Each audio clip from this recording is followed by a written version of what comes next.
permiso a un acto más de nuestro ciclo Intelectual y su Memoria, y esta vez un acto muy especial. Tenemos con nosotros al profesor Martin Jay.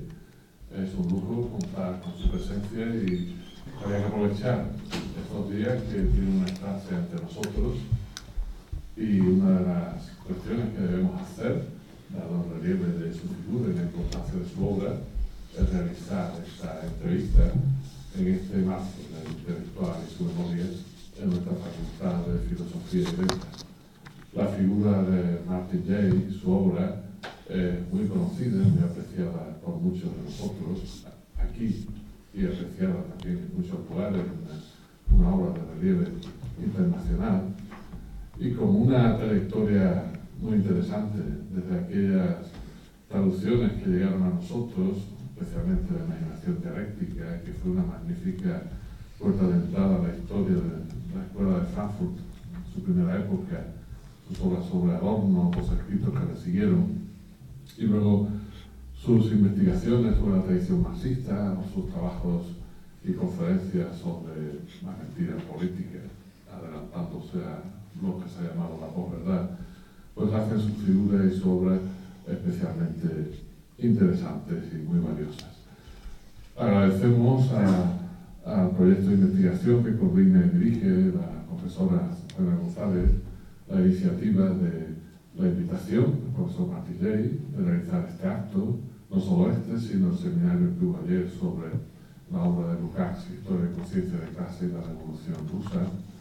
Y agradecemos también al profesor Miguel Alirangues su colaboración muy especial en este acto y en esta iniciativa. Forma parte también de este grupo proyecto de investigación, aunque su ubicación académica es en la Universidad Carlos III. Bien, esto es lo que tenía que decir. Además de agradeceros vuestra presencia hoy aquí.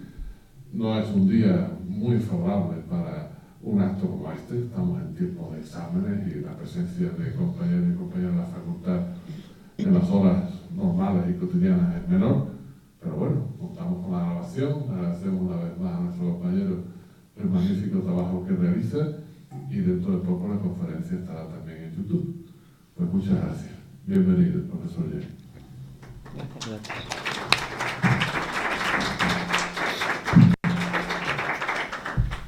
Bien, muchas gracias José Antonio por la presentación, y muchas gracias también porque en fechas, como decían, más de exámenes y de otras menesteres, pues hemos conseguido también organizar la entrevista a Martin Jay, que ha accedido muy amablemente porque se encuentra en esta fecha con varios compromisos en Europa, y era la oportunidad para nosotros de tenerle aquí y de verlo además más adelante. La entrevista, como ha dicho José Antonio, la vamos a realizar a dos manos, aquí con Miguel, que ha trabajado. Él, además, como realiza su tesis, especializado en teoría crítica, y sus líneas de investigación están entre el Trauma Studies y los estudios de memoria, y precisamente, como decía, la cuestión de teoría crítica, pues es desde luego un entrevistador aventajado en estas cuestiones. Lo que vamos a hacer es una presentación que va a hacer ahora Miguel, y vamos a ir dándonos un poco el turno. Las preguntas ya las tiene el profesor Martin Jay, de manera que nosotros las vamos a leer en español, porque sí vamos a tener que ir haciendo la traducción de las cuestiones más importantes. No va a ser consecutiva, porque si no se alarga mucho el acto, pero sí haremos un resumen para aquellos que no puedan seguirnos la entrevista en inglés. Pero las preguntas, como digo, las haremos solamente en español porque él ya las tiene en inglés. And now I would like to thank you to be here with us. And Miguel is going to introduce you right now. Thank you for being here. Muchas gracias. Martin Jay es catedrático, como sabemos, de Historia en la Universidad de California en Berkeley. Jay comenzó su carrera en torno a una fecha crucial de la que este año se cumple y celebramos el cincuentenario, en 1968, Por esos años, en una horquilla temporal, se publicaron las últimas obras de la Escuela de Frankfurt, Dialéctica Negativa en 1966, Teoría Estética en 1970 de forma póstuma, y se publican además las obras principales de una serie de pensadores como Deleuze, Derrida y Foucault, que pronto van a ser la vanguardia del pensamiento francés contemporáneo. Martin Jay se entrevistó y estudió la primera generación de la Escuela de Frankfurt en esos años, lo que dio como resultado la publicación de su tesis doctoral bajo el título de La imaginación dialéctica en 1973. Después vendrán su monográfico sobre Adorno en 1984, su estudio de la categoría de totalidad en el marxismo occidental ese mismo año, luego en 1993 su fundamental y pionero estudio sobre la denigración de la visión en el pensamiento francés contemporáneo, Ojos abatidos en la traducción. Y bueno, estos dos polos de su interés, la teoría crítica de la sociedad y el postestructuralismo, seguirán alimentando de forma intensa su producción posterior, junto a su interés por el pensamiento americano, especialmente con especial atención al pragmatismo. Desde Songs of Experience de 2004 hasta Reason After Its Eclipse, su último libro de 2016, pasando por The Virtues of Mendacity, Online in Politics, que José Antonio ha comentado, así como por un verdaderamente ingente número de publicaciones en revistas tanto académicas como no especializadas, como es el caso de su permanente colaboración desde 1984 con la revista Salmagundi, que han sido recogidas en hasta 6 libros distintos. Tiene una producción inmensa. Voy a hacer la primera pregunta en castellano, él ya la tiene. A la vista de su presentación, la que acabo de hacer, resulta claro que su obra se ha desarrollado en una tensión con la realidad política, social e histórica a lo largo de estos 50 años. Sus entrevistas con Adorno y Horkheimer se producen precisamente en el momento en el que más duras críticas reciben por parte de los estudiantes que participaron en las revueltas del 68. Mientras cae el muro de Berlín en 1989, usted estudia a los críticos franceses de la visión. En medio del horror de 2001, usted se encuentra estudiando el concepto de experiencia, y la crisis de 2008 marca la redacción de su estudio sobre la mentira en política. Su propia historia intelectual, por lo tanto, puede leerse solo en su imbricación con un contexto absolutamente complejo. Para comenzar, me gustaría que hablase sobre qué le llevó hace 50 años a tomar la decisión de estudiar la Escuela de Frankfurt, que es una decisión compleja porque no había estudios en ese momento, hasta la fecha, y cómo siguió ese recorrido a través de marxismo y totalidad a su interés por el postestructuralismo y la crítica de la visualidad. The first question. First, let me express my extraordinary appreciation for the invitation to come here and to thank Azucena and Miguel for their extraordinary hospitality.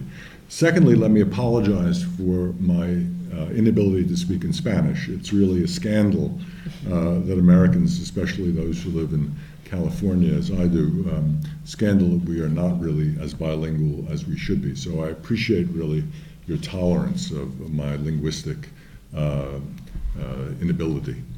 The question of how I first became interested in critical theory is one that's often asked. And the answer that I normally give is a two-part answer. First, in the 1960s in America, and I was part of the generation that was, in a sense, both part of the New Left and part of the counterculture. In the 1960s, Herbert Marcuse was a figure of great importance, but also great mystery. We had no real sense of where he came from.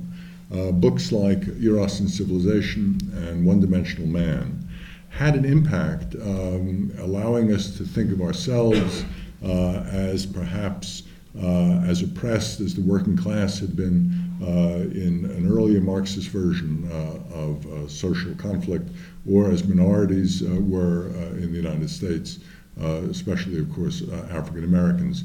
It allowed us to think as allegedly privileged, mainstream, white, male Americans, that we too were somehow oppressed by capitalism, that we too were victims of one-dimensionality. We too were victims of the culture industry. So that in a way it gave us permission to be radical. Marcuse's theories could be used as a self-justification for the radicalism of the New Left. And although I can't pretend to have been a full-fledged member of any militant New Left position or movement, I nonetheless was a sympathizer. And so Marcuse gave us that kind of permission. But we had no idea where he came from. There was no real sense of even Hegelian Marxism, let alone something called the Frankfurt School. So there was that mystery to be solved. And I was fascinated by trying to figure out Marcuse's own background. During that period, there was a book that was published in which I had a piece ultimately out of my dissertation called The Unknown Dimension. It was edited by Dick Howard and Carl Clare, and it dealt not only with the Frankfurt School, but with other schools of thought that came to be called Western Marxism. So figures like Korsch and Lukács, figures like Sartre and Merleau-Ponty, Althusser and others were included in this book. And as the title suggested, in the 1960s, the book came out I think in about 1970, all of this was unknown. We were discovering, as it were, a new continent of thought, usually through translations, because our command of foreign languages was rather weak. So I was part of this very exciting moment of discovery of a Western Marxist tradition, which I later, of course, tried to understand in its complexity in Marxism in totality, moving beyond just the Frankfurt School. The second source of my interest was a growing sense that the so-called intellectual migration, people who had come from Germany in the 1930s, 40s, and after the Holocaust, that this generation, which had so enriched American intellectual life, was now passing from the scene. Some had died, many were retired. They were at the point of their careers where they were interested in telling their stories. My dissertation director at Harvard was a man named H. Stewart Hughes, who had worked with a number of these people in the OSS. He knew Marcuse, he knew Franz Neumann, he had been part of the American war effort. And he was very interested in the migration himself, and in fact was to write a book a few years later in the trilogy that began with History and Class Consciousness, his book on society and consciousness, or whatever the exact title, I'm now forgetting it. A book that was an extraordinarily important book in our understanding of European thought. And Hughes wrote a book called The Sea Change, which was a book about the intellectual migration. So I was fascinated by that group of people, many of whom were leaving, and I wrote later about a number of the others, Hannah Arendt, Henry Pachter, Siegfried Krakauer, who had already died. So it was in that larger context of the migration of these figures that I began to be interested in the Frankfurt School. But on further reflection, and I was really only, in getting these questions last night, was really only able to think about this in some depth as a result of these questions. There was a third reason. And I would have to admit that it's very personal.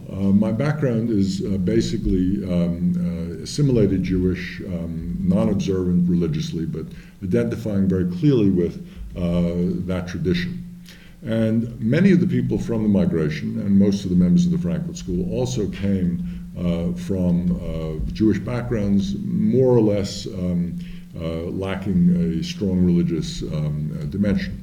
So there was a certain identification with these people, and it was identification which involved a kind of, let's call it, upward cultural mobility. As an American, there was something about European high culture, European Bildung, as the Germans call it, which was extraordinarily attractive, that it was somehow a kind of ideal version of the way in which a truly cultured figure might be. And I think a lot of Americans felt in a way that they aspired to achieve that. So to take the intellectual migration seriously, take the Frankfurt School seriously, meant in a way identifying with that level of high European culture. But, and this is the fascinating thing about the Frankfurt School in particular, instead of seeing it as elitist, as discriminatory, as conservative, as somehow bound to the status quo, they had turned it in a critical and even subversive direction. They had been interested in high art, yes, but also in the avant-garde. They've been interested in reading, say, German idealism, but reading it against the grain. They were interested in figures like Nietzsche, and I wrote my undergraduate senior thesis on Nietzsche, who were also, in a way, transgressive figures. So, in a way, it allowed you, and this is a kind of confessional moment, it allowed you to identify with high culture, to aspire to be a gebildet Mensch, to be somehow part of that great tradition of European high culture, and yet also be critical, subversive, understand the political implications of all this, read it against the grain, and develop a kind of appreciation of the dialectical, if you can use that term, ways in which the high and the low, the seemingly elite and the democratic could be intertwined. And in a way, the intellectual history tradition that I basically assumed as a student was a tradition which gave us access to ideas which had that subversive potential, but were not necessarily ideas that were part of the cutting edge of fields in the present. So, for example, psychoanalysis. The Frankfurt School, of course, was very interested in Freud. Many of the migrants were also interested in psychoanalysis. In psychology departments, psychoanalysis was dead. Psychoanalysis was surpassed, and other types of behavioral or a variety of different kinds of analysis, therapeutic or otherwise, dominated. So to be interested in a figure like Freud was to be interested in someone who, in a way, had a potential to be interesting at a time when he was no longer taken very seriously. And the same, of course, in the United States with Marx, who for a long time was a very marginalized and even condemned figure. And it was possible to act as an intellectual historian as a kind of placeholder or as a kind of repository for ideas which were once important but were now no longer important, but which might one day be important again. So intellectual history was both looking towards the past but also looking towards the future. And I've now remembered the title of the book by H. Stewart Hughes that I briefly alluded to before, Consciousness and Society, a book about the period between 1890 and 1930 when European social thought was reoriented. And in that work, Hughes talked quite a bit about Freud and Weber. They were his heroes, and understood them to really have moved away from positivism, moved away from scientific understandings of society, and prepared really 20th century social thought. He was not as much interested at that time in Marx, but nonetheless, it was possible to see him as also understanding the critical potential, even revolutionary, subversive potential of ideas which previously had been understood to be more status quo oriented. So that's a kind of answer to the question of what I was responding to in that early work. Now, I could go on and go through each work and see it as related to specific larger trends in American and world history. I'm not sure I could tie them quite as easily. The Marxism Totality book was written when Western Marxism was still riding high, but by the time it was published, it took a full decade to write it, that wave had crested. And the book ends with a very brief discussion of something new on the horizon, which was, broadly speaking, French post-structuralism, which had a great impact in the American Academy. And I took very seriously figures like Foucault and Lacan and Derrida and Roland Barthes and Deleuze and others who were emerging as alternatives to German thought. And what made it particularly, I think, exciting for me was the idea that they were not simply the opponents of these German traditions that I had understood, but they could be better used as a kind of enrichment of them, that it was possible to ask difficult questions that they illuminated for the first time. So Adorno, for example, Theodor Adorno and his various notions of non-identity and negative dialectics could in complicated ways be compared with Jacques Derrida. And their understanding of psychoanalysis could, in complicated ways, be compared with, say, Jacques Lacan's reading of psychoanalysis. And Foucault and Habermas had a kind of complicated relationship when it had to do with power and knowledge, not always one that was fully compatible and so forth. So there, too, there was a kind of healthy, we might say, still, not fully reconciled, but healthy exchange. One final note, and then, we'll move on to another question.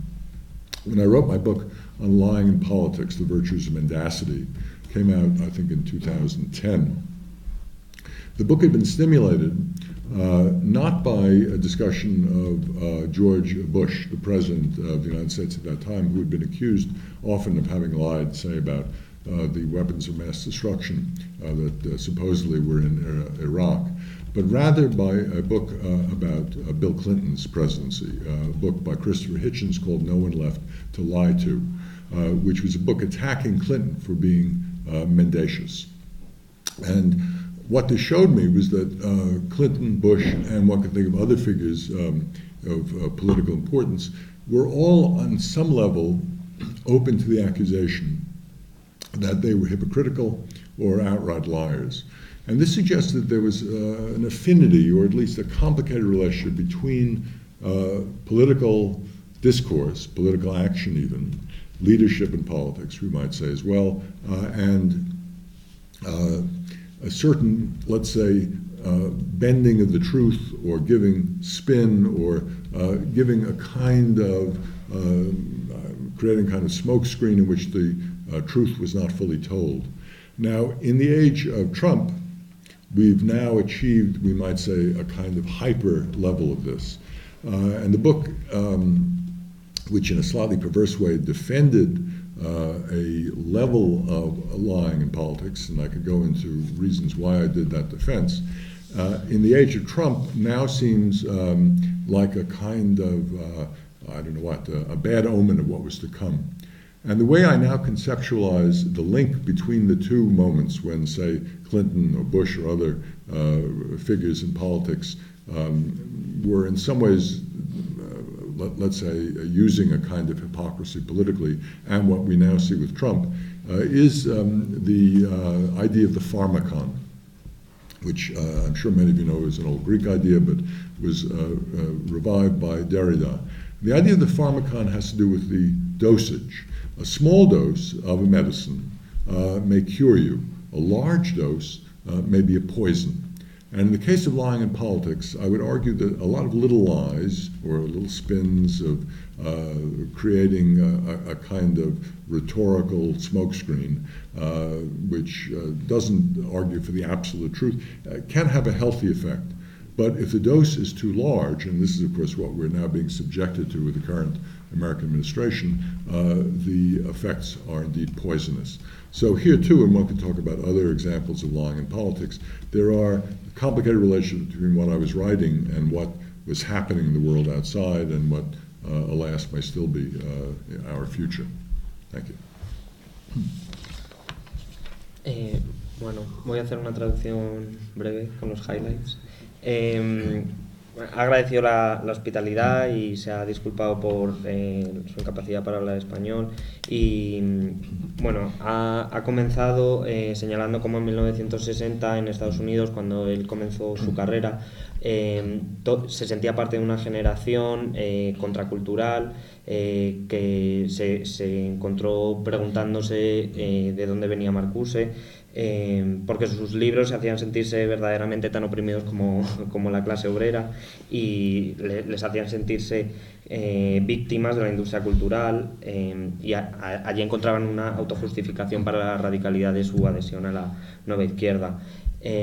Como misterio de Marcuse empezó a acercarse a él, a su figura, y a intentar descubrir sus raíces. Ha citado una serie de libros como The Unknown Dimension, en la que se encontró con toda una serie de intelectuales que van de la escuela de Frankfurt a Koch, Lukács, Althusser o Merleau-Ponty, y este era una de las razones, ha aducido tres. La segunda era su interés por la migración intelectual, como toda esta generación que había migrado a los Estados Unidos, bueno, pues ya había pasado su momento de algún modo, y muchos estaban interesados en contar sus historias.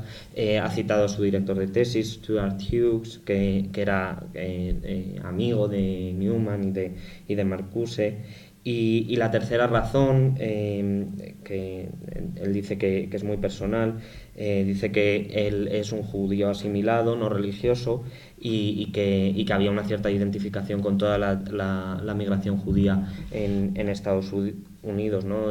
Toda la escuela de Frankfurt, o casi toda, tenían un trasfondo judío no practicante, y en cierto sentido también ha hablado de cómo se identificaba, la Escuela de Frankfurt les permitía a esta generación identificarse con una alta cultura, y cómo tomar en serio la migración europea significaba identificarse con esta alta cultura, pero además con una perspectiva crítica y transgresora, ¿no?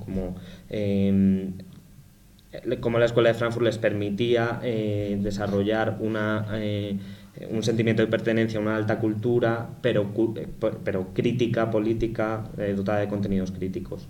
Ha hablado de una dialéctica precisamente entre la alta cultura vinculada a un potencial subversivo, y también ha hecho referencia brevemente al uso del psicoanálisis con una lectura distinta, la idea de que Freud y Marx ya habían pasado de moda y que toda esta generación estaba tratando de recuperar contenidos críticos para el futuro, no solo hacer historia mirando al pasado, sino también para poner sus conceptos, sus ideas a rendir en favor del futuro, ¿no? de un futuro posible. Después ha acudido brevemente a su obra Marxismo y Totalidad, que cuando la empecé a escribir el marxismo occidental todavía estaba de moda, digamos, y al final cuando se publica en 1984 ya no está de moda, y es por eso que miró hacia el postestructuralismo y se dio cuenta de las formas en las que el postestructuralismo podía enriquecer toda esa tradición crítica. Que es por ello que ese célebre epílogo que escribe sobre el postestructuralismo en una obra sobre marxismo, que es algo en principio extraño. Ha citado como Adorno puede entenderse muy cerca de Derrida en determinado sentido, también de Lacan en su lectura del psicoanálisis, incluso Habermas y Foucault cómo pueden ponerse a dialogar. Y para finalizar, ha querido hacer mención a su libro sobre la mentira en política. Bush había sido acusado de mentir mucho y demás con lo de las armas de destrucción masiva, pero él dice que ese libro estaba escrito en contra de un libro que había criticado duramente a Bill Clinton por su uso de la mentira, y que él se interesó mucho en la relación entre política, liderazgo político, mentira, verdad, ¿no? Y precisamente también ha querido aclarar cómo en la era de Trump esto cobra otro significado. Parece mala idea o algo así, ha venido a decir, escribir un libro reivindicando una cierta mentira en política, y ha señalado que la diferencia se puede conceptualizar con la idea de fármaco desarrollada por Derrida, señalando que en su justa medida cura, que es lo que pasaría con Clinton, y si la dosis es demasiado grande mata, ¿no? Esta es la idea y este es su diagnóstico del presente. Vale, pues vamos a pasar a la siguiente pregunta. Ahora me voy a situar en la mitad de este recorrido que ha hecho Jay.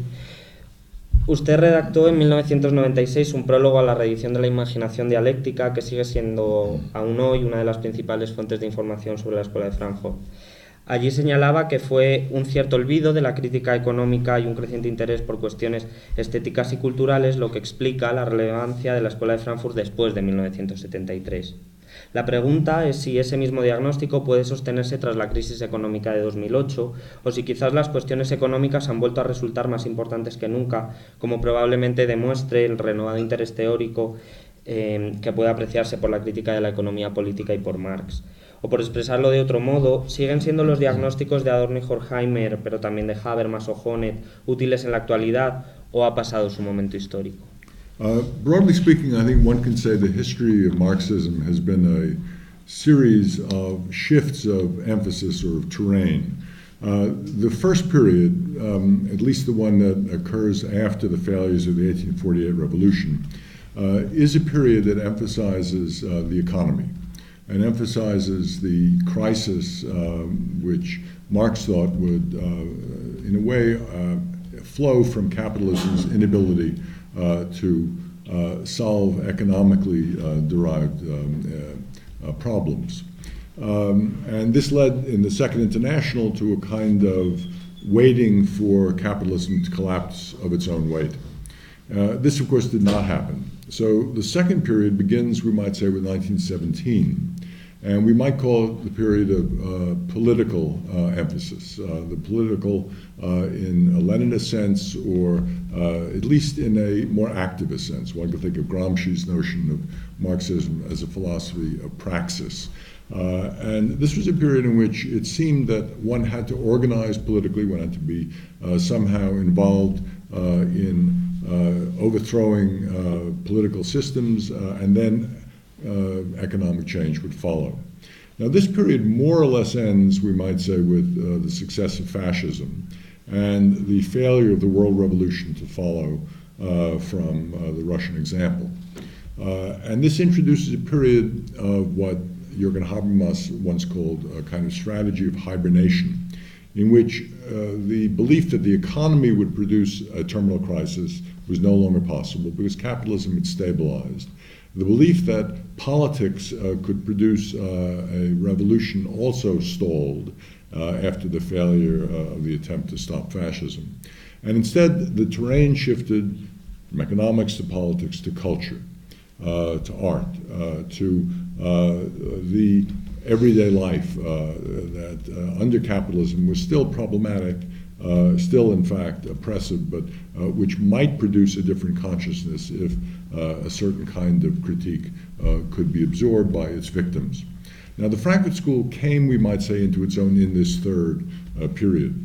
But as I think Miguel correctly points out, always behind this, there was still the capitalist economy, the commodity fetishism, the exchange principle, and the potential for crises, the potential for the system not to work. And so there are examples, and 2008 is the most recent, in which there is a kind of sense that, well, maybe capitalism isn't so stable after all. Maybe there is a way in which it has its own internal, let's say, self-destructive impulses.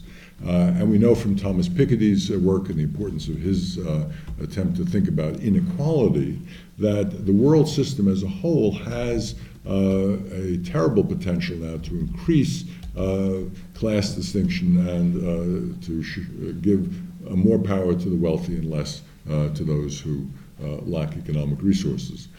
Now, this is a crisis, 2008, which was, however, solved, or at least postponed or delayed. And once again, we might say, capitalism found a way to restabilize. It had the state to help it in certain respects. It came very close to the precipice but didn't fall off. So one might argue that the so-called economic deficit of critical theory, that its need to come up with a more explicit theory of modern 21st century capitalism, that this is still, I think, an important imperative. We need to include the economy.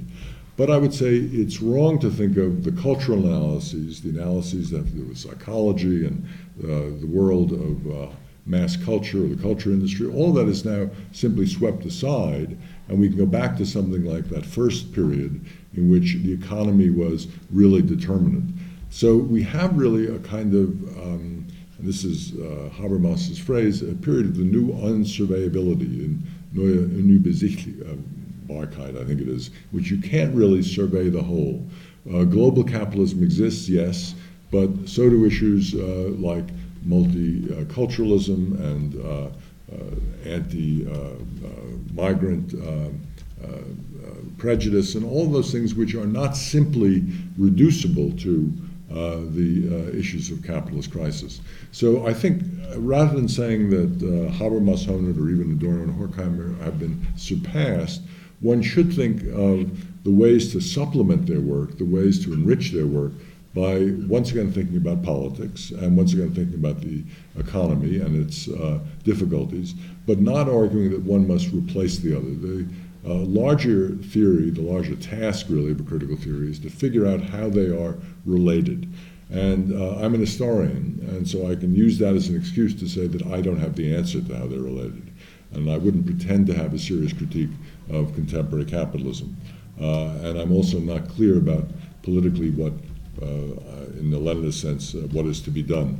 But I think it's necessary to still draw on and build on the legacy of the critique of culture that the Frankfurt School itself fell back on when both economics and politics no longer seemed the center of gravity, we might say, of the critique of contemporary society. Thank you. Vale, bueno, ha comenzado señalando que la historia del marxismo puede entenderse como una historia de los cambios de énfasis del marxismo y ha desarrollado unas distinciones entre un primer periodo en el que el marxismo se habría centrado en la economía y en la capacidad del capitalismo de resolver sus crisis internas. Un segundo periodo que comenzaría en 1917, que sería, bueno, pues donde se daría un énfasis político. Ha citado la definición de Gramsci del marxismo como una filosofía de la praxis, y también precisamente en 1917 este segundo periodo se abriría con una intención de modificar o de cambiar la política con el fin de poder modificar o cambiar en un segundo momento la economía, ¿no? El tercer momento que ha descrito se daría como un fallo de la revolución global, como una imposibilidad, con el ascenso del fascismo y con una estabilización clara del capitalismo. Y ha señalado cómo en este momento, haciendo referencia a la pregunta, se produce un cambio de énfasis hacia la cultura, hacia el arte, hacia este tipo de cuestiones. Y aquí es donde él ubica a la Escuela de Frankfurt. Aunque señala que siempre detrás de esto estaba el capitalismo, la posibilidad de la crisis, sí, la importancia de los conceptos económicos también para la Escuela de Frankfurt, ¿no? Ha querido hacer énfasis en esto. Voy a ir rápido. Luego ha hecho referencia a la crisis del 2008, como la crisis al final parece que lo único que ha hecho ha sido restabilizar el capitalismo, o ha hablado incluso de cómo la crisis se habría pospuesto, ¿no? Como si se hubiese dejado para otro momento la crisis económica. Y ha indicado que él considera que es un error considerar los análisis culturales como prescindibles y simplemente tratar de volver a un primer momento de análisis económico, o sea, como un regreso. Y bueno, su propuesta ha admitido humildemente que él es un historiador y que no tiene las respuestas para las problemáticas del capitalismo actual, pero sí ha señalado que si él tiene algo que decir es que de lo que se trata es de pensar la forma de complementar la obra de Adorno, de Horkheimer, de Habermas, de Honneth, y no simplemente reemplazarla, sino que él considera que en nuestro actual momento se trata más bien de complementar con cuestiones económicas y políticas, y no solo dejarlo en las cuestiones culturales, pero no se trata simplemente de rechazar esa cuestión. Bueno, siguiendo precisamente con la pregunta anterior, me gustaría asimismo preguntar por la posibilidad de recuperación de aquello a lo que usted le ha dedicado tantísimo tiempo, que son categorías dialécticas como las de negatividad o crítica inmanente en nuestro contexto sociopolítico. En una entrevista en 2015, titulada Critical Theory, Marxism and Social Evolution, usted advertía que los peligros de una conceptualización de la negatividad without rational critique, without plausible goals and laudable values. Ciertamente la complejidad del actual momento político es innegable, y me gustaría incitarle a hablar al menos en dos sentidos. Por un lado, ¿qué diagnóstico es capaz de ofrecer ante el incremento de las fuerzas reaccionarias a nivel global, que parecen preparar un momento de peligro en el sentido en el que Benjamin usaba esa expresión? Por otro lado, ¿cómo puede abordarse teóricamente este momento con la mirada puesta en una praxis transformadora de la sociedad? ¿Sigue siendo viable para usted el programa de una dialéctica negativa, ahora que los peores presagios de la Escuela de Frankfurt sobre la absoluta ausencia de fuerzas negativas parece estar más cumplido que nunca? One of Marcuse's most powerful slogans in One-Dimensional Man was the great refusal. The idea that somehow and this goes back to my description of privileged mainstream, often male Americans who discovered that they were somehow oppressed, that we should learn not to be complicitous with the system, not to accept its pseudo rewards, not to be bought off by the kinds of consumer happiness that it produced, but rather somehow leave the system behind, refuse it at the deepest level, build something alternative, and this is where the counterculture came in, refuse to be involved with electoral politics even, refuse to accept gradualism, become as radically opposed as you possibly could to the one-dimensionality of the world. This was the big or great or grand refusal which somehow allow you to be unpolluted or uncorrupted by the temptations of accommodation. Now, I must admit I always found this histrionic and unpersuasive because it was too much that I felt was worth preserving. In traditions, liberal, democratic, welfare state, and other traditions, which were not simply ideological covers for the power relations that kept capitalism and oppression, broadly speaking, in existence. So that there was also a defensive quality rather than one that involved refusal, but the necessity also to have a positive series of attainable goals. Marcuse, you may remember, was a utopian. So the great refusal went along with an intransigence about the possibility of a completely other society, a completely utopian society, which he described to some extent in sexual and hedonistic terms in works like Eros and Civilization. And here too, I must admit that I was always a bit skeptical, that the absolute utopian always seemed to me a recipe for disappointment, that one can't really achieve that level of perfection without either violence or coercion, that it was a recipe for either something that was even worse than the status quo or simply disappointment. So that negativity needs to be, we might say, mixed with a certain practical possibility of achieving both the defense of what's worth defending and an improvement in a society which will never be absolutely perfect. Now, in the present world, broadly speaking, there is, in fact, it seems to me, lots of negativity. But it's not necessarily emancipatory or enlightenment-oriented negativity. It's negativity about many of those things that need to be defended, such as liberal democratic traditions. When in Hungary, Viktor Orban talks about illiberal democracy, it seems to me he's being very negative about traditions of human rights, traditions of the rule of law, traditions which I hold still very dear. So I'm not in favor of a kind of, let's say, diffuse, abstract negativity without substance, without positive content. And it seems to me that it's necessary, as a result, to know what needs to be defended, to be critical or negative in the traditional sense when you're opposing something which is oppressive, but not to turn negativity into an absolute principle which should be followed under all circumstances. It's very important, especially as the world now seems to be heading, reactionary is a very loaded term, but heading in directions that are a bit frightening in many respects. It's important not to join the sense that we're faced with an apocalypse and that the only way somehow to move beyond it is to go through the apocalypse, through a kind of cleansing violence which will allow something better to emerge. This seems to me extremely hazardous and has never really worked in the past. There are too many victims in the present to allow us to have that kind of apocalyptic mentality.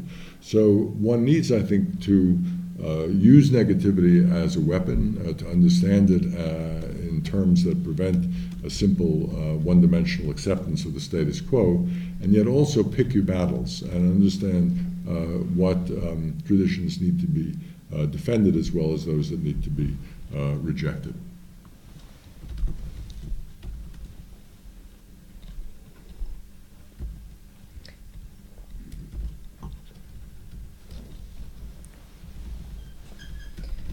Vale. Ok. Perdón. Vale. Ha dicho, mucha información, ¿no? Ha hablado, para responder a la pregunta, se ha referido a la obra clásica de Marcuse, El hombre unidimensional, ¿no? Y como uno de sus lemas allí es el gran rechazo, uno de los grandes eslóganes, lo ha descrito, ¿no? Como una invitación al aprendizaje, no ser cómplices con la felicidad capitalista, incluso un gran rechazo de la participación política en sí misma para no ser conniventes con el sistema capitalista de opresión y demás, y él ha señalado que este diagnóstico a él siempre le pareció un poco literalmente histriónico y poco convincente. Ha señalado cómo para él existen prácticas que no necesariamente tienen que ser ideológicas y cómo dice que, como todos sabemos, Marcuse era un pensador utópico, hablaba recurrentemente de una sociedad completa y absolutamente distinta, como Eros y civilización, en la que se hace referencia pues, a esta sociedad utópica en términos sexuales. Y ha indicado cómo esta negatividad debe de ser complementada con objetivos prácticos y concretos y ser dotada de contenidos. Ha señalado que para él existe en la actualidad muchísima negatividad que no necesariamente es buena, y ha citado el ejemplo de Orbán hablando de una democracia iliberal, y ha señalado precisamente cómo no puede defenderse una negatividad absolutamente abstracta, sin contenidos concretos, porque el mundo se dirige a lugares que dan mucho miedo. Él preferiría no hablar de palabras tan grandes como reaccionarios o algo así, pero y ha indicado cómo no se trata de pasar por el apocalipsis y ver qué es lo que nos encontramos luego, ¿no? Sino que al final de lo que se trata es de utilizar racionalmente la negatividad como una herramienta para la crítica y también para señalar tradiciones defendibles, ¿no? Tradiciones que no habrían de ser en principio, infiero, ¿no? Objeto de un gran rechazo. Gracias. Bien, ahora me gustaría continuar, pero quizá cambiando un poco la perspectiva. Miguel ha venido haciendo una serie de preguntas que tienen que ver mucho con su formación directamente relacionada con la teoría crítica y está muy centrada en su propia producción. Y a mí me gustaría abordar algunas cuestiones que él sí ha trabajado en su obra, claro, pero desde una perspectiva un poco diferente, que es la de los estudios visuales y literarios, en los que su trabajo también tiene una gran importancia e influencia. De manera que lo que estoy lanzando es más bien una mirada descentrada sobre dos conceptos importantes en relación con el momento en el que estamos viviendo y con su propia obra. La primera pregunta me gustaría preguntar en el contexto de la posverdad, que es justo donde puede incluirse esa obra a la que él se refería, ¿no? The Virtues of Mendacity, de 2010, pero a través de un trabajo que él publicó un poquito antes, ¿no? Es cierto que usted critica en Visual Parrhesia, Foucault and the Truth of the Gaze, la imposibilidad de encontrar una continuidad entre el riesgo de decir la verdad, de fearless speech, y la relación con la visualidad moderna. Ahora bien, si transponemos rasgos de la mirada como un ponerlo todo en evidencia y la parresía como técnica verbal del decirlo todo, compartirían ambos un intentar ver lo que, estando en el mismo presente, no ha sido visto. Y me pregunto, ¿qué podría aportar en esta cuestión el concepto Foucaultiano de parresía como heredera de ciertos rasgos de una mirada que, más allá del régimen visual, nos permita abordar lo que usted llama ya en Ojos abatidos la apertura a lo impensado, o, citándolo, an art of trying to see what is unthought in our seeing and to open as yet unseen ways of seeing? This is an enormously complicated question. Maybe there are three different ways to look at it. And first is the issue of the relationship between truth and truthfulness. Truth as a description of, and this of course is very hard to pin down, but as a description of what is the case.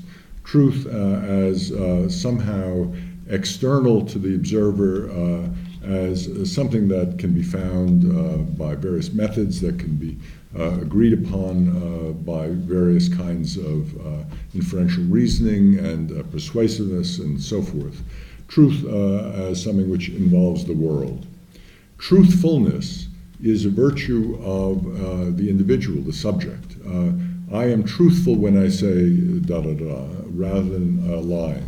I am sincere, but this points to my own intentions. And the two may be related, but they're not the same. So if, for example, in the 10th century, someone were to ask a citizen of Granada whether or not the sun went around the earth or the earth went around the sun, the citizen of Granada, not having had the opportunity to hear what Galileo was to tell the world many years later, or Copernicus, would have said truthfully that the sun went around the earth. But this was not the truth. So one can separate the two. And it seems to me that the Paresia argument of Foucault has to do with the subjective truth teller.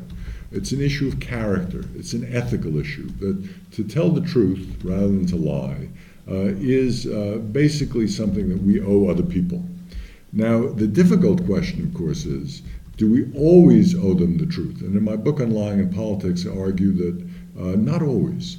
That when, for example, in the movie Inglourious Bastards, you may remember it, when the Nazi Jew hunter comes to the village where a peasant is hiding Jews during the Second World War, initially the peasant lies and says, no one's here.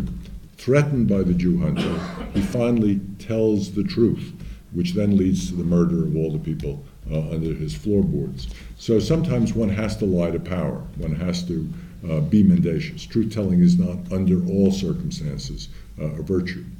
So that's one issue. We have to really work on the issue of truth and truthfulness. It's related but not the same. There's a quite wonderful book by Bernard Williams, my former colleague at Berkeley, the late Bernard Williams, called Truth and Truthfulness, that deals with this in very complicated ways. A second dimension of the issue is the relationship between truth-telling and truth-showing. To tell, verbal action, involves an intentionality and then a verbal utterance. I know something, and I either tell you what I know to be the truth or I tell a lie. So there's a kind of act of internal knowledge and external speech act which has an intended consequence. Showing can be very different in the sense that when I take a photograph, the photograph simply is. It doesn't have a kind of intentionality in it. I mean, the photographer may, in fact, try to manipulate and after the fact may doctor the photograph, but just simply the object itself is mute. So it doesn't really quite have the capacity to lie. I mean, I did a piece recently where I argued that photographs ultimately, because they're imbricated, they're intertwined with speech and writing, may have a kind of potential to lie. But by and large, the image is mute. So I think there's a major difference there. But a more interesting question has to do with what we might call the ambivalence of full transparency, full disclosure, full enlightenment. Now, those of us who accept a certain notion of a transparent political realm in particular, but also perhaps in personal relations where we have relations with people and we try to be as honest as possible, that we have a kind of bias, we might say, towards the virtue of transparency, the virtue of illumination, the virtue of somehow not hiding and not being secretive, not being hypocritical, and so forth. And this is one of those things that, in a way, at a social level, gives us a belief that democracy is inherently transparent with accountability and the capacity of people to know what their government is doing and so forth. There is, however, also a danger in what might be called excessive transparency. There's a recent book by an American named Stefanos Geroulanos, it's a Greek name, but he's an American, on the critique of transparency as a value in French thought. It overlaps in many ways with my book, Downcast Eyes. why is transparency a problem, and why can secrecy or opacity, we might say, under certain circumstances be a virtue?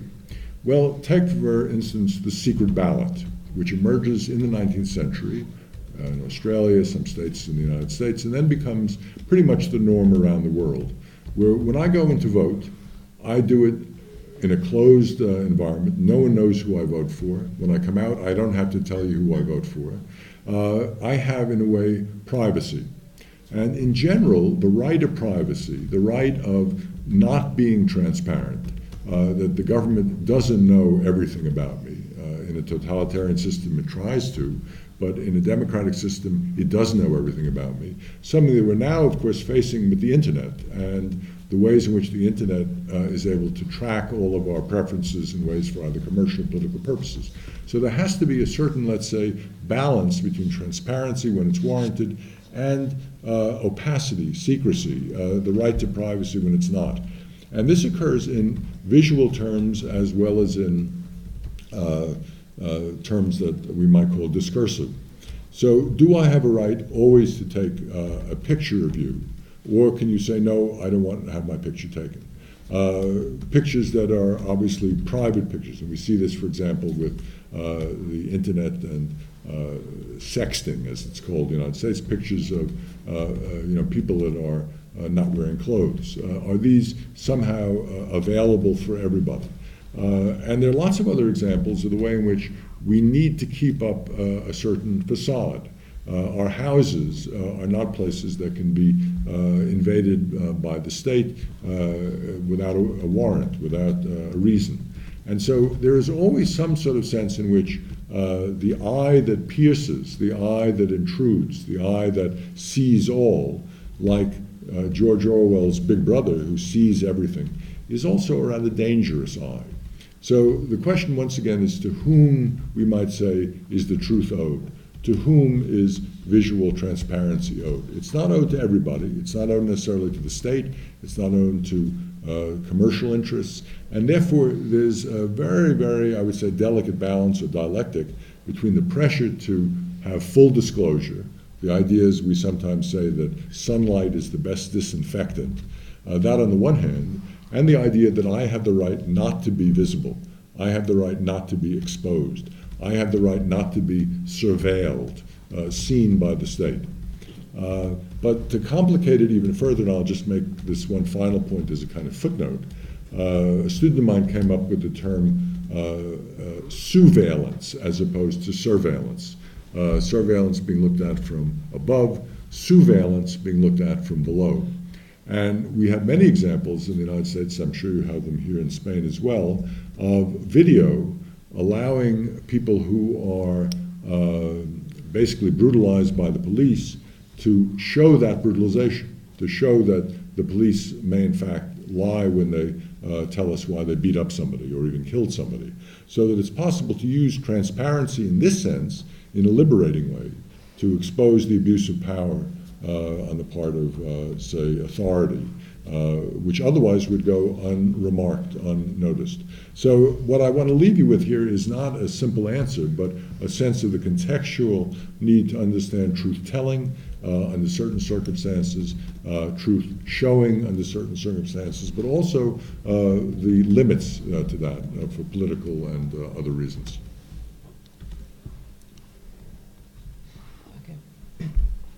Bueno, es un poco...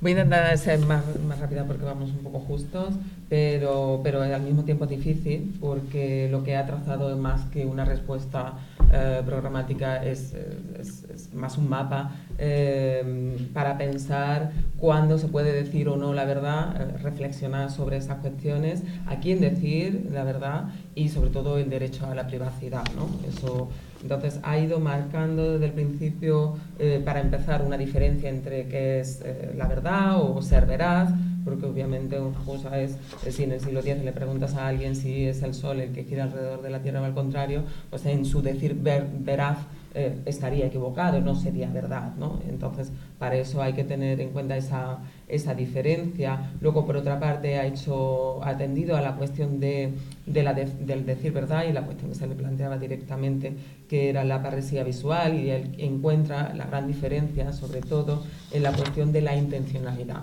En el decir verdad yo puedo decir o no y decidir que si lo hago, y desde luego en la parresía visual, lo que es tomar una fotografía, puedes intentar tomarlo desde una perspectiva u otra, pero la fotografía no habla, ¿no? Lo que hace la fotografía es mostrar, por lo tanto no hay intencionalidad, aunque se me ocurren algunas cuestiones sobre esto también. Y luego también precisamente la cuestión de la transparencia, ¿no? Lo que él nos está diciendo sobre todo es que hay que intentar mantenerse en la tensión, en la dialéctica entre un derecho a la privacidad, y eso lo estamos viendo con todos los ejemplos. Él ha dado muchos ejemplos sobre en qué momento mostrar o no, que tiene que ver también con la imagen, ¿no? Las imágenes privadas que aparecen en Internet, con esa pérdida del derecho a la privacidad, de manera que él se sitúa un poco en esa, reivindica de alguna manera esa tensión dialéctica entre la transparencia y el derecho al secreto o a la privacidad, más o menos. Bien, la segunda pregunta que quería formularle es que me interesa aproximarme a los enfoques postseculares, ¿no? que es otro de las cuestiones fundamentales que se plantean en los últimos años de debate en Estados Unidos. Me refiero desde luego de Taylor y algunas cuestiones, porque estamos viendo que constantemente aparecen, pues, por ejemplo, Balibar va a sacar también ahora un volumen sobre estudios postseculares, bueno, varios de los autores que están produciendo en la actualidad. Y algunos de ellos vienen a decir que hemos pensado que vivíamos en una sociedad pretendidamente secular, pero que de hecho en el fondo no lo hemos alcanzado nunca. Y la verdad que el ejemplo en España lo tenemos muy próximo, porque hace solo un par de días era noticia que por primera vez en la historia de España un presidente no jurara su cargo sobre la Biblia y el crucifijo, sino que prometía prescindiendo de estos últimos. Parece que la vuelta de las religiones se propone incluso como una necesidad de comprender la propia tradición religiosa de Occidente para comprender los fundamentalismos u otros ejemplos de religión como el Islam. Me parece que es un magnífico Song of Experience, que se publica en 2006, es una respuesta a cómo debe entenderse cuestiones como la experiencia religiosa en un contexto, sin embargo, aquí sí, radicalmente secular.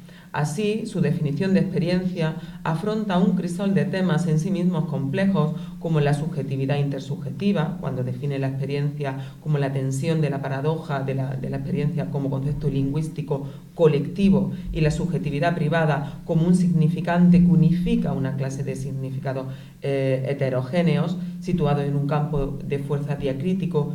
Y bien, me parece que desde este contexto, mi pregunta sería: ¿cómo entiende el término postsecular? ¿Se encuentra un posible eco en su obra?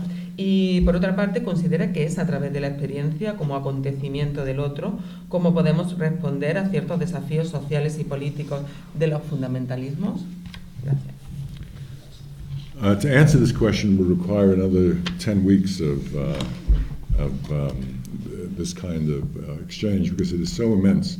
I mean, first of all, we have to understand that secular does not mean atheist, and that religion has always survived attempts to eradicate it in the Soviet Union or other contexts in which a strong atheism was a state policy. Religion always survives. It fulfills so many different functions and means so much to different people that it's clear it is doing something that a purely, let's say, rational or scientific approach to the world does not do. So what does secularization mean? It doesn't mean atheism. It means, as far as I would sort of make a shorthand version of it, it means a willingness to accept pluralism, religious pluralism, in a context in which no particular religion has established authority and becomes hegemonic over others. So it realizes that in the modern world, there is a willingness to tolerate or even to celebrate diversity, religious diversity as well as non-religious existence, so that one can be non-observant or even an atheist and not pay a penalty. Now, there has, of course, always been a pressure against this, a pressure to say, no, a certain religion is dominant, whether it be Catholicism or Protestantism or Islam or Judaism or whatever the Hinduism, that this is the true religion, the others are false. And this, in a way, is what has now become, it seems to me, a greater threat to the secularization of religion as something that was private, something that was communal, but was not somehow coercive. And what we've seen in the past, 15, 20, maybe it's even longer than this, is a reassertion on the part of some believers, and we can call them fundamentalists, although they wouldn't accept that term, to claim that their position is the only true position. So just to use the American example, evangelical Christians, under certain circumstances, call for a redescription of the United States as a Christian nation, which means getting rid of other groups, or at least marginalizing them, making them somehow understand they're not as welcome. Now, there is in the United States now an enormous outcry against the hypocrisy of these evangelical groups who are able to support, as they last seem to do, Donald Trump, who, after all, is the embodiment of the Antichrist in virtually every aspect of his existence. So one wonders whether or not it becomes a kind of cover, not for real religious belief, but for other more political positions on such issues as abortion and so forth. So the issue of hypocrisy, which I mentioned earlier, a complicated issue, comes to the fore here. My own feeling is that religious idioms, religious practices, are one way of expressing, let's call them deep anthropological or cultural needs for meaning, for some sort of order, for ritual, for community, which can be satisfied in other ways, but which sometimes are rather successfully satisfied by religious adherents. So that it's not a question of one being true and the other false, one being early, the other late, one being superseded, but rather by a wide variety of different practices which give human beings some orientation in a world which is, by and large, a world of danger and of chaos. And here I follow Hans Blumenberg, who claims that basically we live in a precarious situation in which we don't have an inherent understanding of either why we're here, why we're mortal, why human violence exists, why all the dangers of the world threaten us. And so we come up with a variety of different expedients, short-term explanations, which give us some, let's say, reassurance. They exist for a while, and then they fail because they're not fully satisfactory. Others come to replace them. So for a significant period of human history, ever since maybe the Axial Age, in the period when religions, the great religions, emerged, religion played that role. Now, after, broadly speaking, modernization, the Enlightenment, secularization, whatever you want to call it, they lost a bit of their capacity to do that for many people, and they still, of course, don't do it for many.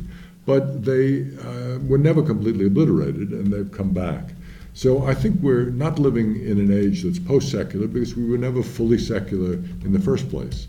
And it's necessary, I think, to be understanding of people's religions. I mean, there's nothing worse than assuming that somehow the anti-religious position has some sort of absolute truth, and we could simply sweep away religion as superstition. But it is, it seems to me, absolutely crucial to restore respect for religious difference and plurality. And any society that tries somehow to institutionalize any one religion is one that's headed for disaster. And the United States is, alas, at least in some respects, moving in that direction, especially because of its, we might say, panic about Islam. And also, of course, there's new anti-Semitism and a variety of other variants of a kind of religious intolerance which has emerged. So, against my friend Charles Taylor, I would say that a restoration of religion in this sense is deeply problematic, and we should hold on to some of the lessons that we learned during the secular age, lessons of toleration, lessons of the private, we might say, sphere of religion as opposed to a state-oriented, a public sphere, which tends then to be, in a way, biased against other religions and leads to sometimes even violence against them.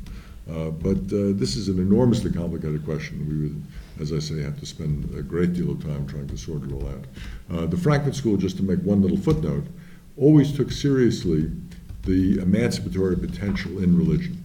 Remember, Adorno at the end of Memoria says that the world has to be looked at from the perspective of redemption.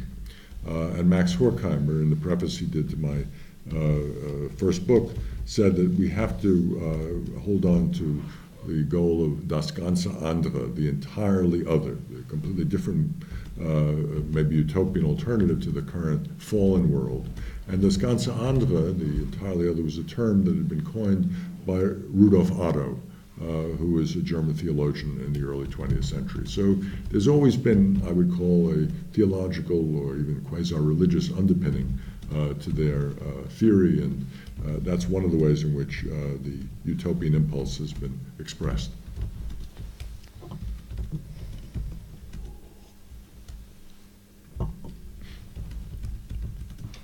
Okay. Bueno, decía que la pregunta es muy amplia y difícil de responder, hacía la broma que debería estar 10 semanas más para responder a un tema tan amplio.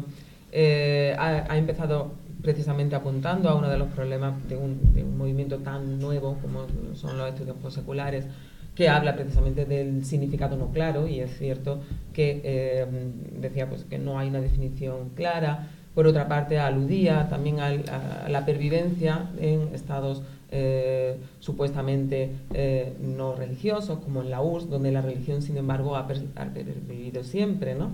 Y él piensa, y con esto ha enlazado también al final de su respuesta, que tiene que ver de alguna manera con la dimensión irracional de aquello que no debe de alguna manera explicarse, ¿no? Que eso hay una dimensión irracional que es la que conecta con este sentimiento religioso que pervive, ¿no? Él reivindica nuevamente el concepto de lo secular, por otra parte, porque lo secular significa, en su acepción, precisamente aceptar el plural, por una parte el pluralismo cultural y al mismo tiempo la diversidad religiosa, ¿no?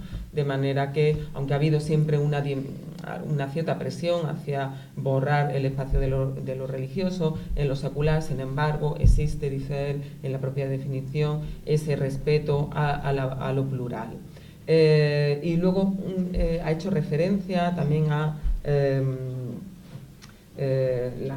precisamente esa asociación de algunos estados con una religión determinada, como Estados Unidos como una nación cristiana, en relación con la pregunta que se hacía, como algo habitual. El problema, sin embargo, es cuando viene a imponerse como una única opción, esa opción religiosa, que es lo que ha pasado con los fundamentalismos.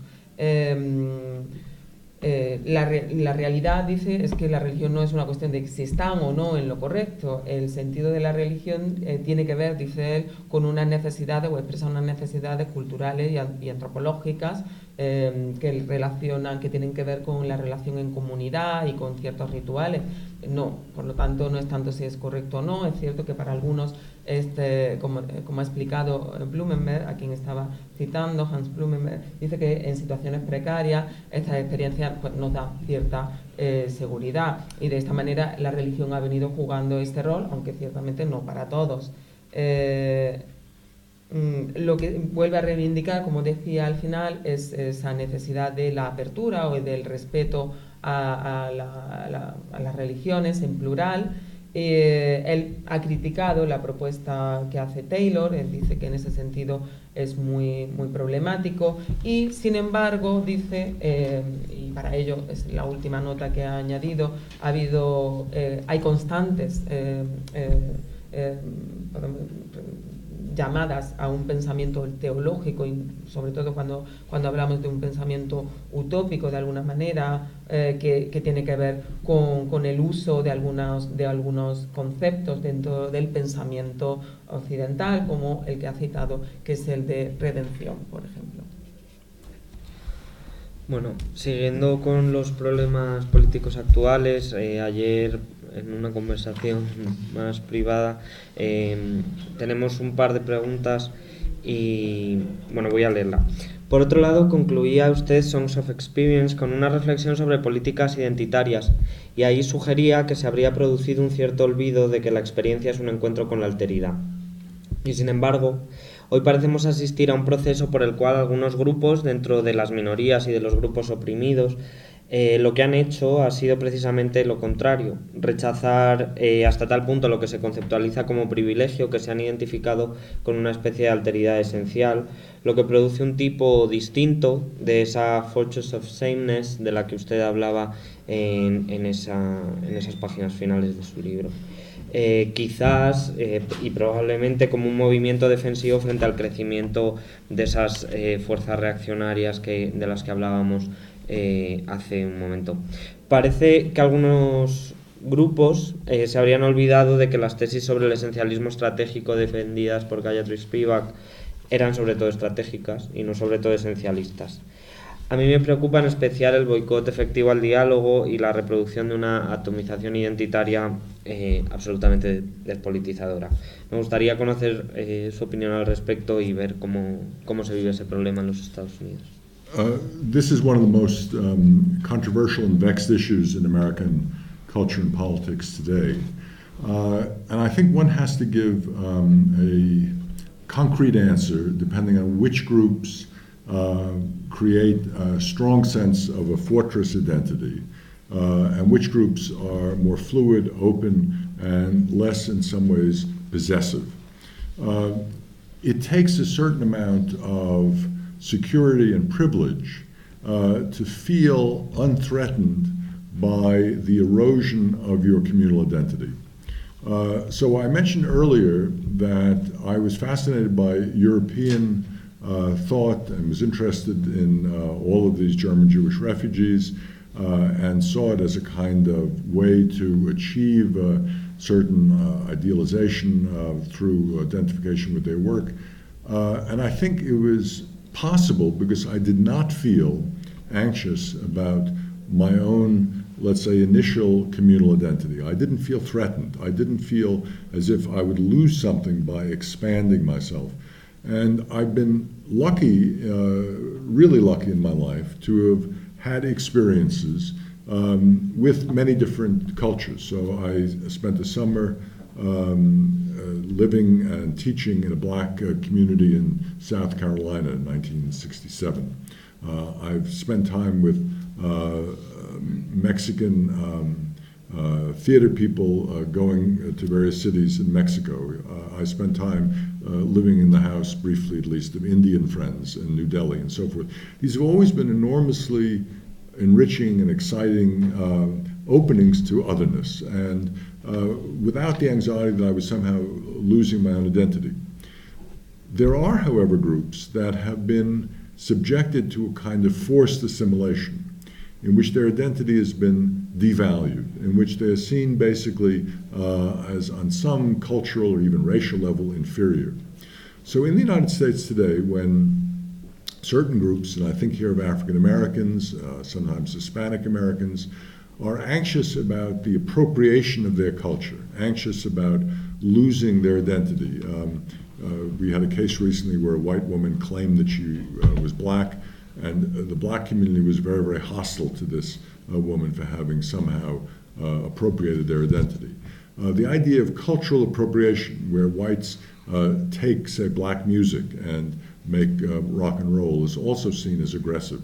Now, from the perspective of openness and encounter with otherness, one can say, well, this is petty and perhaps something that needs to be condemned. But one can understand it from the perspective of a group whose identity had been so long demeaned. So that pride and a sense of trying to be recognized in a way that creates solidarity can be understandable. The same thing, interestingly, has occurred with the gay community in the United States. We recently had a speaker at Berkeley, Michael Warner, who is one of the most important queer theorists in the United States. Now, what made him controversial for a while is that he was a gay critic of same-sex marriage. And there's several other people, but Warner was one of the main critics of same-sex marriage from a gay perspective. And his logic was this, that same-sex marriage is a process of assimilation which creates, through a heteronormative notion of marriage, an erosion of what made gay culture unique, what made a kind of outlaw gay culture somehow different from mainstream culture. And so he wanted to protect that difference, to protect the identity, which had for a long time been, as I said in the case of African Americans, a demeaned identity, an identity that was stigmatized. He wanted to keep it, but turn it around and make it itself more attractive, but avoid full assimilation. So one can see a certain kind of logic in that. Another example has to do with, say, the community of people, if they're a community who are disabled. In the United States, there's a great deal of interest now in giving people who are often seen as inferior because they can't hear as well, or they can't walk as well, or whatever disability they might have, to see them as somehow equal, not inferior to people who have normal abilities. So that there are institutions, for example, like Gallaudet College, which want to make deaf signing a language of its own, and not try to allow deaf people to be given medical, somehow redress and be allowed to hear, but instead keep, as it were, the solidarity and autonomy of people who are deaf. So that disability studies is a way to say, well, all right, I seem to be less of a human being than you, but in fact, I am just differently abled. So maybe I'm blind, but I could do other things better than you, such as hear, or even blindness has a certain potential virtue. And I have a colleague, Georgiana Klieg, who has written very movingly about that. So I would say the issue of identity and experience, the issue of fortress identity, the issue of deciding that you're somehow going to hold on and keep the other at bay, is a contextual, situational, and relational issue, depending on which group at which time we're talking about. So I don't want to give a kind of blanket condemnation of identity politics, or say that identity politics is always in and of itself valuable, because, and this is the final point I would make, in the United States now, we are seeing a movement which we could call white identity politics, in which people who were, in some ways privileged in many respects, now feel threatened and say, well, wait a minute, if there's black studies, why isn't there white studies? Well, if there's affirmative action for blacks, why isn't there affirmative action for, say, poor or disadvantaged whites? So there is now a kind of, what we might say, adoption of the same rhetoric that minority groups used for beleaguered whites. And much of the support for nativist populism that we see in the base of Donald Trump comes from the sense of grievance and resentment on the part of whites who claim that their culture has been attacked and undermined. So one has to be very careful about assuming all identity politics is inherently valuable or necessarily problematic. Gracias. Vale. Ha señalado cómo esta cuestión que le planteaba es una de las más controvertidas en Estados Unidos hoy, cómo él quería señalar sobre todo que se trata de ofrecer respuestas concretas dependiendo de los grupos, ¿no? Se ha señalado cómo se exige una cierta medida de privilegio para sentir que no te afecta el ataque a la comunidad a la que perteneces o a la que quieres pertenecer, y él se ha ubicado a sí mismo como aquí, ¿no? Como que él nunca ha tenido esta sensación, y ha hablado de distintas experiencias que han enriquecido mucho pues la suya a través de la apertura de la alteridad, ¿no?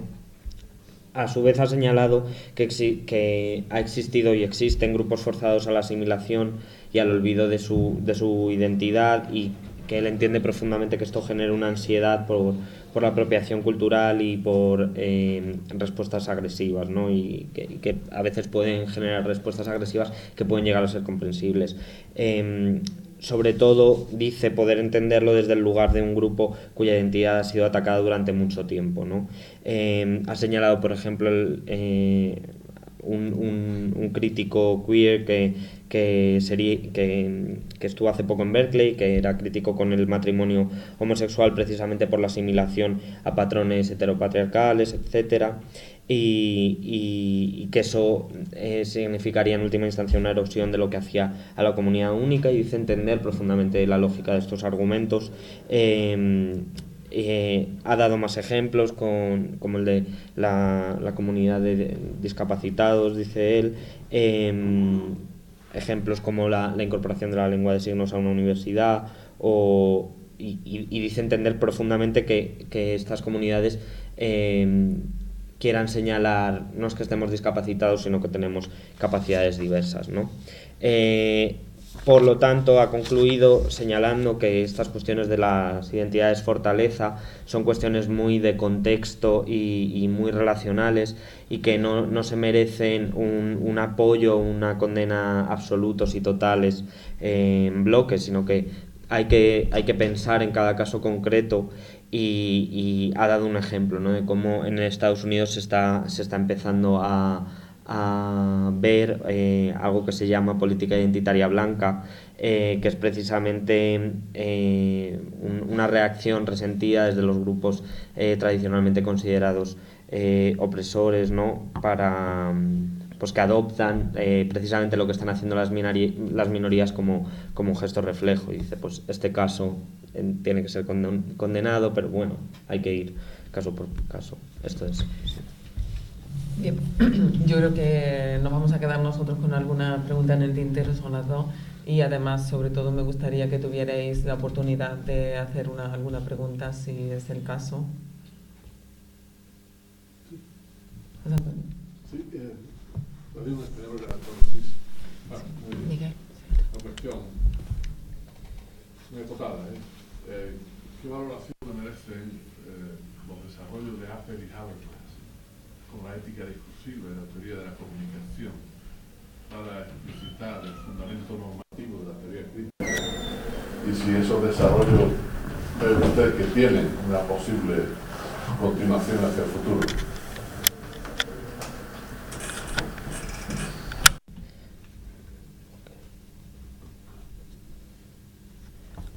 It's just that, what do you think about the development of Apple and Habermas about the discursive ethics as a fundamentation of the normative value of critical theory?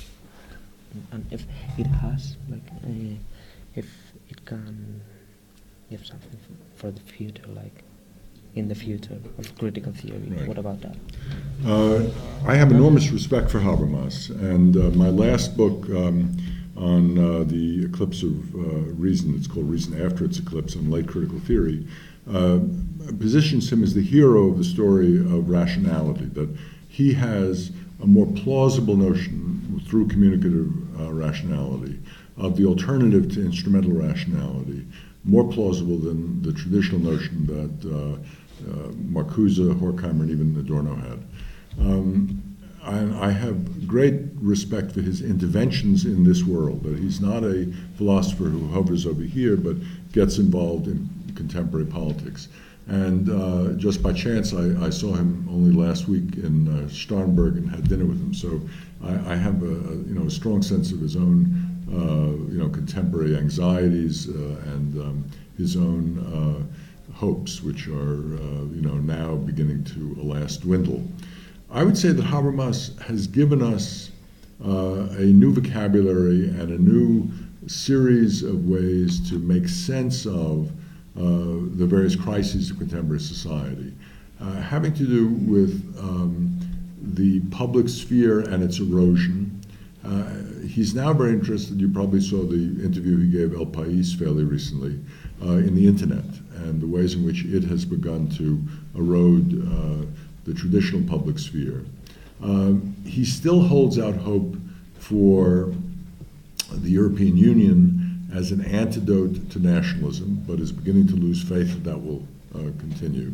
He still holds out some hope for the resurrection of deliberative democracy as opposed to this new illiberal democracy that I mentioned before in Hungary and elsewhere, but it's a modest hope. So I would say that Habermas still gives us, a lot to work with, but the final chapter of my book ends, the whole chapter really is a list of criticisms of Habermas's position. That Habermas's position is open to many, many attacks from lots of different perspectives.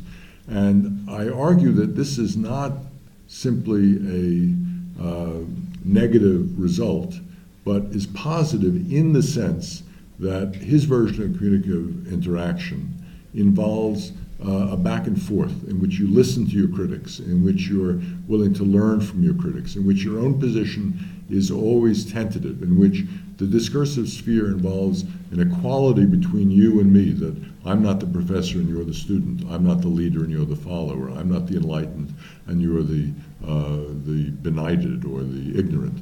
So that Habermas's own position is performatively a position of engagement with his critics, of listening to their opposition and learning from it to the extent that he can. And as far as I can tell, that's about as good as we're going to get in this world in which people now shout at one another, don't listen, and are interested only in strategic and instrumental relationships with other people.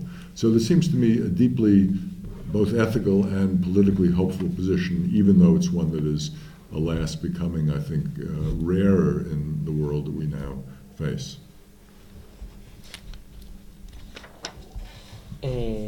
Bueno, ha comenzado señalando el gran respeto que él siente por Habermas y cómo considera que su teoría es mucho más plausible que la de la generación anterior para una fundamentación de la teoría crítica. Ha hablado de que precisamente hace 2 días estuvo cenando con él y que él siempre ha apreciado mucho sus intervenciones concretas en el mundo, sus intervenciones periodísticas y en la política. Ha indicado además que Habermas nos ha legado un gran vocabulario para comprender los conflictos políticos, sociales concretos de la actualidad.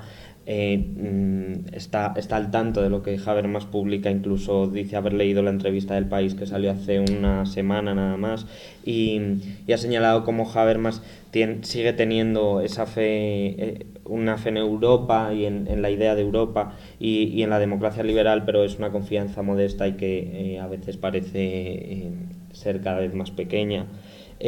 Ha señalado además que en su último libro, Reason After Its Eclipse, allí en el capítulo final da respuesta a muchas de las críticas que se han vertido sobre la teoría de Habermas y bueno, ahí defiende que no tiene que ser necesariamente malo, sino que es positivo por cuanto performativamente hace plausible su argumento sobre la racionalidad comunicativa, es decir, cómo la propia racionalidad comunicativa defendida por Habermas incorpora esta idea de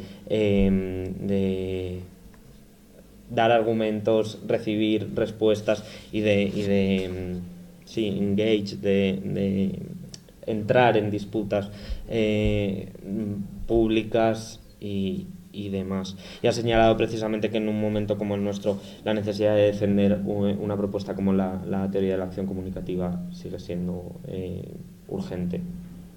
Sí.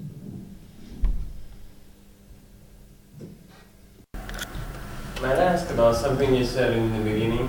You said that, for example, Frankfurt School was reading some already surpassed books, but they were reading them not knowing history, rather for the future, for applying in the future. So what kind of lecture would it be? Could you comment a little bit?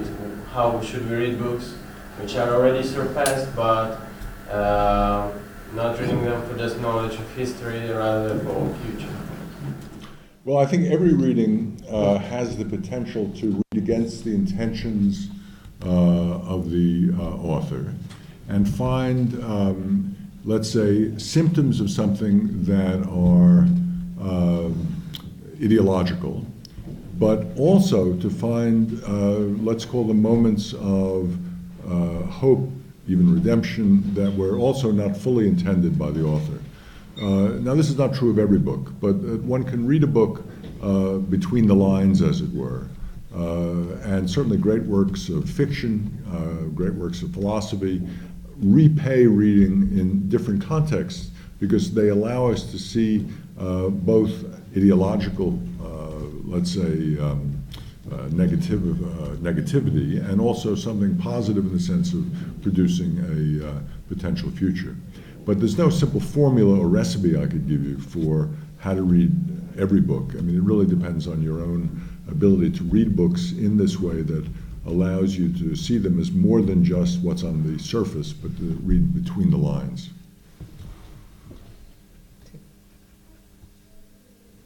¿Alguna pregunta más? Bien, yo creo que sobre todo agradecerle a Martin Jay que nos haya acompañado y haya respondido a nuestras preguntas. Thank you very much, Martin. Thank you for listening. You.